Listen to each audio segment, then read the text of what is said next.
not going to lie. To start out the Minnesota Vikings draft in the 22 NFL draft, I was a little worried, just a tick.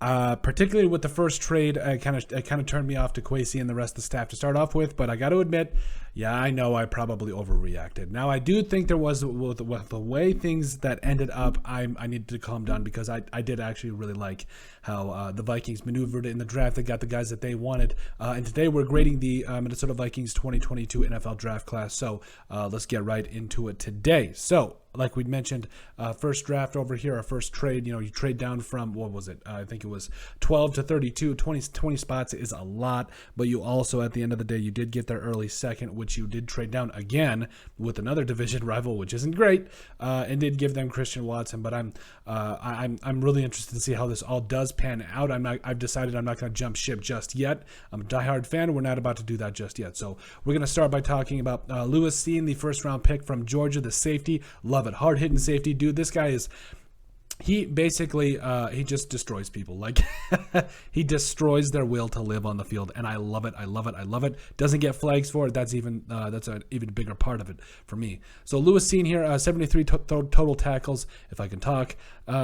73 total tackles last year in 2021, had an 81.6 PFF grade. I do think this is a grade worth an A here because Harry the Hitman, as much as I've loved Harrison Smith, he is getting a little bit up there in age, but overall, I do think he's going to be something special. Harry the Hitman is going to be a future Hall of Famer. He should. Lewis Cine is going to be something special, taking his place, being that guy down on the inside, and I really feel like Cameron Bynum really is going to be that free safety of the future, but Lewis Cine, I know there's been talks of the coaches using 3 different safeties. I love it. Lewis Cine and Harrison Smith on the field at the same time. Make it happen. 2 enforcers. I absolutely love it. So yeah, I do think that this was a really good pick overall because it does plan for the future. You do get a great defensive player that is able to cover and can run and can do all that. Now, would you like to see some more consistency? Yes, but overall, I do think he's going to be a very good player in the long run when it's all said and done. In the second round, number 42 overall, the Vikings, first of all, traded down from 34 for 2 second-round picks with the Packers, which I was like, okay, I like the picks, but, I don't like trading with the Packers, who went up and just got Christian Watson, but did get 2 second-round picks out of it, in which they traded up from 53, I believe, to 42. So they did give a little bit much to the Colts, but what do you expect? He also got back into the 4th round with that trade, too, as well. Kwesi did. So they went and got corner Andrew Booth Jr. from Clemson. This is an A from me. Listen, this guy has the size, he's got the speed, he's got all the tools you want to be I think he can be a shutdown corner in the NFL, and I think he could really immediately come in, and I think, man, just 2 picks already, the secondary for the Vikings is looking pretty good. Like, it's definitely rejuvenated, got a little bit of a shot in the arm. You love it. So Booth Jr. had 37 tackles last year, 3 picks, and a 78.4 PFF grade, 2 A's, 2 picks, 2 defensive backs for the Vikings to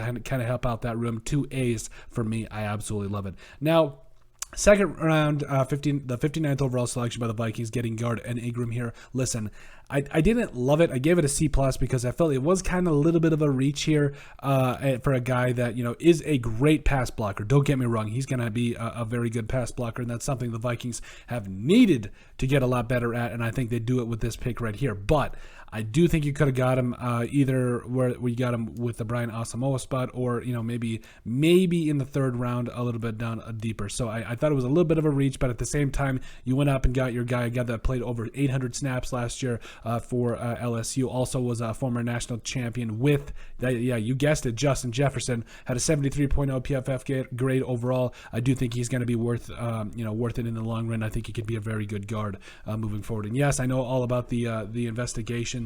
I think it was just a couple of years ago, but I do prayers for everyone involved in that, and I hope that things did get resolved. Obviously, on Ingram's side, he was able to go back to football, but nothing but prayers for everyone involved in that situation. 3rd round, number 66 overall, linebacker Brian Osamoa out of Oklahoma, had 80 tackles last year. He is just, honestly, He's a very diet version of Nakobe Dean. Like when you think about it, like he's just around the football a lot. He can run. He honestly was in a lot of ways the heart and soul of that Sooners defense. And I was really excited to see this pick. Thought he was going to be kind of a later or possibly an early second round selection, but Osamoa here falling to the Vikings at 66, which was actually the pick that they traded with the Lions for. So yeah, I love it here. I think it was a very good pick overall, and I'm really excited. So and I believe they traded 77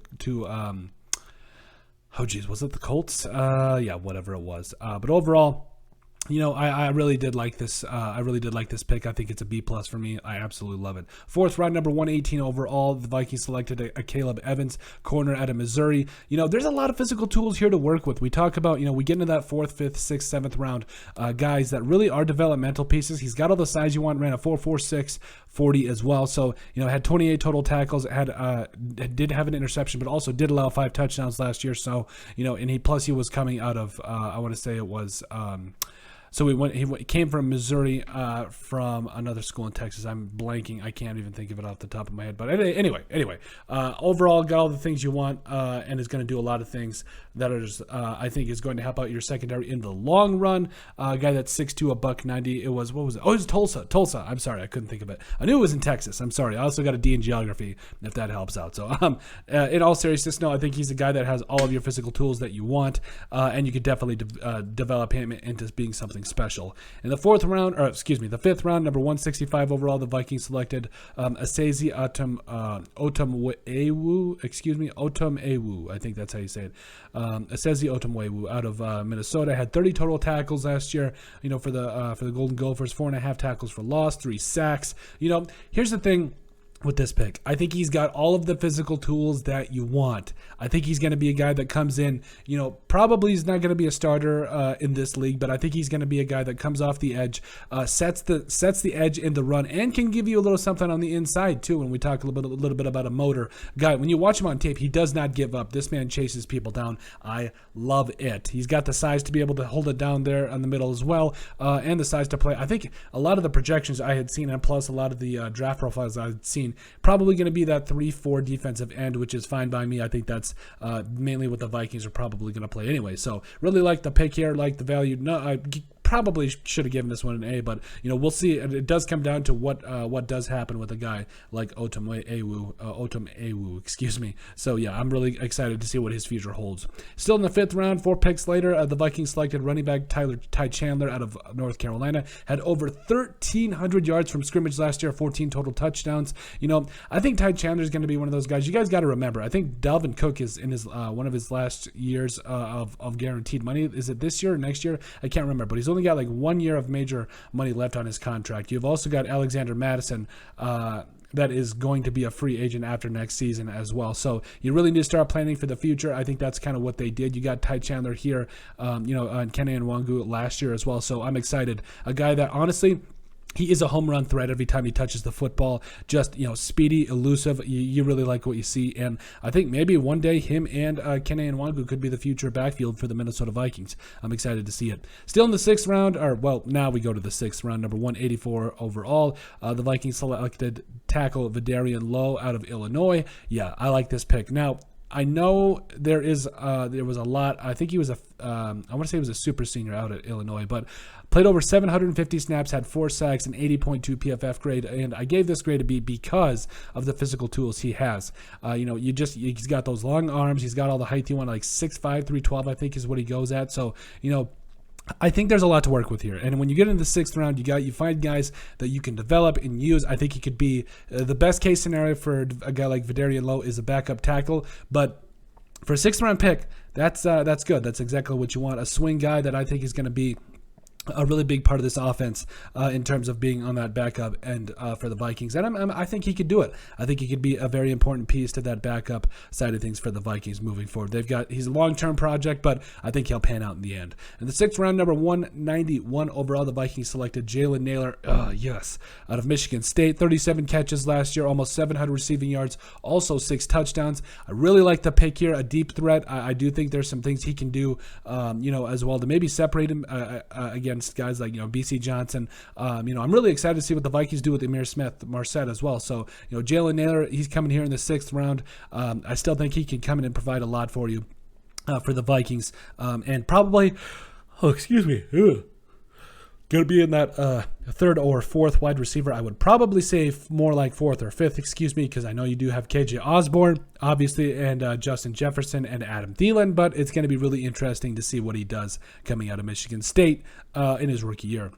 Now into the 7th round, the only 7th round selection. I know it's kind of an inside joke with the Vikings fans because Rick Spielman loved his 7th round picks. But tight end Nick Muse here is going to be a guy that I think comes in right away.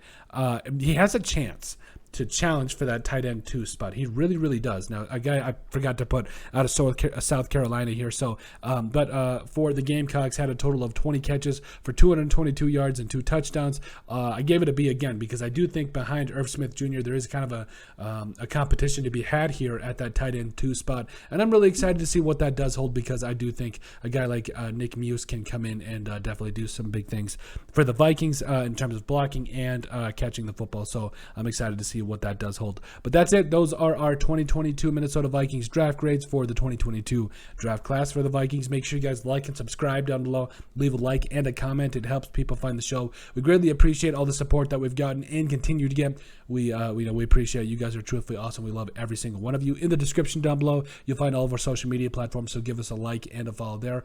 Also, remember to give us a listen and sub on iTunes.